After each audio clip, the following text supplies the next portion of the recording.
Kaiza dia ahoana fandehany? Ohatrany tsy ninona lesy fa ohatrany misy sondy kely ty fa tsy haiko raha mety amin'ny lisan fa ohatrany kifeko le izy izy mihitsy a to dia anao andeha mihitsy rangaha dia tonga dia fa izy zany na sara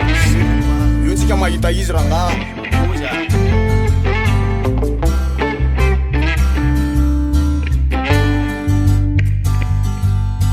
atsipinay le teny atsipinay la yafatra firaisakinany hoe irosona trany trano hoany gasy hoany gasy firaisakinany radio ianao ka vonona de iaraka mpandroso hoan'ny ty fiaramonina ny gasy ny gasy Kama faisakina tsara tsotra pensiona mivony mangara ara eka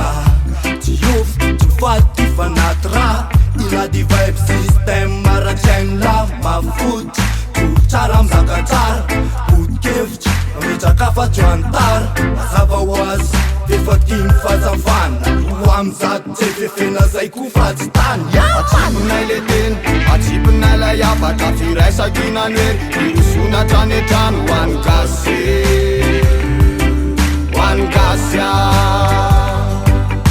firaisakinany radio ianao ka vonona de iaraka mpandroso hoan'ny ty fiaramonina ny gasy ny gasy malagasy atsaina mivoaza matoritory malaina fa firaisakinany ilaitsika sambatan'olona miaigna ka atao mba hifandray tanana teo ndimy fazasakana maratena vonono namana ianao koafa fa ny marotsy laisa ny vitsan'iza raha toka mitambatra ao anatin'ny firaisakina antona manasy tapaka fa raha tsy ny miataka tsy zy zara mihoatsa ny mifavizara ny mandasy masaka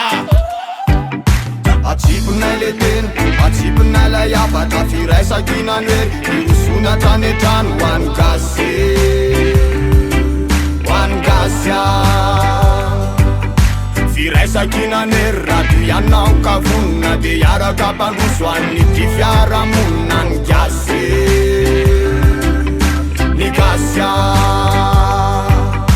sayary le yafatra ho atsika malagasy firaisakinany hery koka tsisy fanaratsy samy mba tonga saina samy mezaka amizay firaisakinandro atsika andao atao iray fa tsika rehetra miaraka no mahavita zavatra firaisakinany hery ka andao tsika hitambatra raha dia ampandroso any ty gasikara mila kombirazy mila miaraka tsara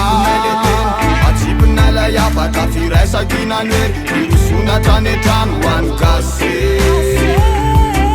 hoany gasy firaisakinany radio ianao ka vonona de iaraka mpandroso hoan'ny ty fiaramonina ny gasy